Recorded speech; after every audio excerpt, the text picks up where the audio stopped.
What's up guys and welcome. You are watching Fazi Fitness. So let's start this video with Arnold Classic South America, specifically the Predator Tonio Burton. So people really underestimate this guy. They do not realize how good Tonio Burton really is. The kind of shape and the flow that this guy has, that is second to none. So in an ideal scenario, all of his fans and he himself would love to have more chest. Other than that, this guy is very complete. His symmetry is as good as Rafael Brandao, if not better.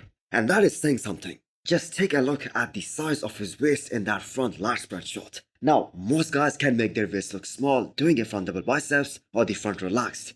Hadi Chopin just proved it at this past Arnold Classic. But even the judges said that Hadi's waist was looking bigger next to Samson Dauda in that front large spread shot. So taking that into account, Tonio Burton has an incredible waist. And he has super impressive overall build. The outer sweep on his quads makes his V-taper look so damn good. His X-frame is incredible. Plus, this is a bit over 2 weeks out of the show, and he is looking absolutely shredded. So that is one crisp Christmas tree right there. And we all know Tonio Burton might have an edge over Rafael Brandao in both of those back shots. But that comment made by Tyler Mannion about Rafael Brandao that he is one of those guys who does not have any weaknesses, he doesn't have any weak shots. So that has to be so motivating for Rafael Brandao, because even if he loses some shots against Tonio, the margin will be very little. So Tonio Burton is entering this year's Arnold Classic as the highest placing guy from this past Mr. Olympia. The guy was top 8 in the world, while Rafael Brandao was top 10 in 2022. But the thing is, these two were totally and completely different lineups at both these past Mr. Olympias. The Olympia 2022 lineup being more competitive. Nevertheless, it is going to be an awesome show. Tonio is bringing his best, and he is aiming for the win here. So 2024 is turning out to be one of the best years for IFB Pro athletes, especially in terms of the prize money being given to them. We saw Arnold Schwarzenegger raising the bar by announcing $500,000 for the men's open winner in 2024. The Way Pro stepped in by announcing $100,000 prize money for the first place finisher for the men's open bodybuilding and $40,000 for classic physique. And not only just that, we saw the minimum threshold of the prize money of all these IFB Pro shows. That also increased for the calendar year 2024. So all these steps are being taken in the right direction and they are a really positive sign for bodybuilding. So there is another great news announced by Tyler Mannion, and this one in particular is related to classic physique athletes. The IFBB Pro League has got a new sponsor. That goes by the name of Nutech Strength and Equipment. And with that, an additional prize money of more than $200,000 that will be added to classic physique. Because of Nutech sponsorship, an additional $210,000 will be added into classic physique prize money in 2024. So this is really great, as the increased prize money will be an added motivation for many top classic athletes to compete more often. And that in turn is gonna give more exposure to bodybuilding, because these big names attract big crowds. So this means that the prize money for the first place finisher at Classic Physique Mr. Olympia, that will also increase. So Chris Bumstead got 50 grand last year as the first place finisher at the Olympia. Now, with the amount of money that Chris Bumstead makes, money isn't the main driving factor for him to compete at the Olympia.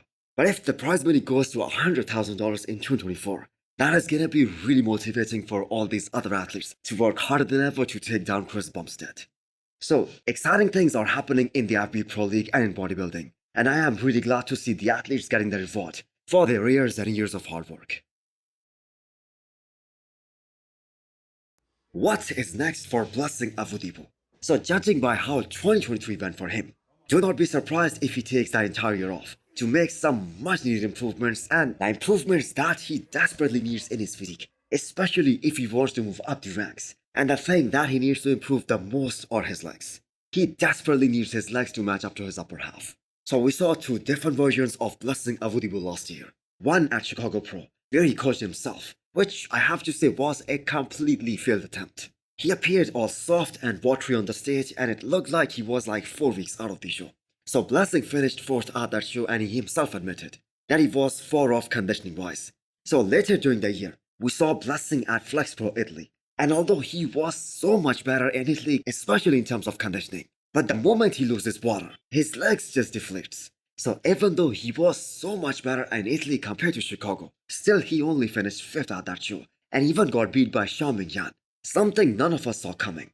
So originally, Blessing was scheduled to do that entire European tour, but he knew that Nathan D'Asha and Regan Grimes are doing all these shows. So he just doesn't stand a chance to compete against these guys, and he won't be able to qualify for the Olympia.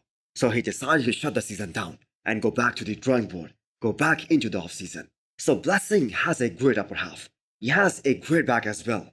And when he is truly on, he is a really dangerous bodybuilder.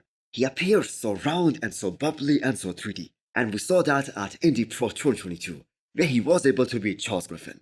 So his career peaked when he won Indy and the New York Pro in 2022. So the competition right now is a lot more tougher, a lot more static. And even if Blessing decides to compete in 2024, that should be as close to the Olympia as he possibly can, so that he could have a very long and productive off-season. So another guy who realized really quickly that he needs more time to be competitive in the men's open bodybuilding in order to progress, in order to place top 10 at the Olympia. That is the defending champion of Chicago Pro, Justin Shier, the guy who beat Blessing Awodibu. So Justin was very clear about the fact that he isn't stepping back on stage in 2024 because he needs more back development. And that is completely true.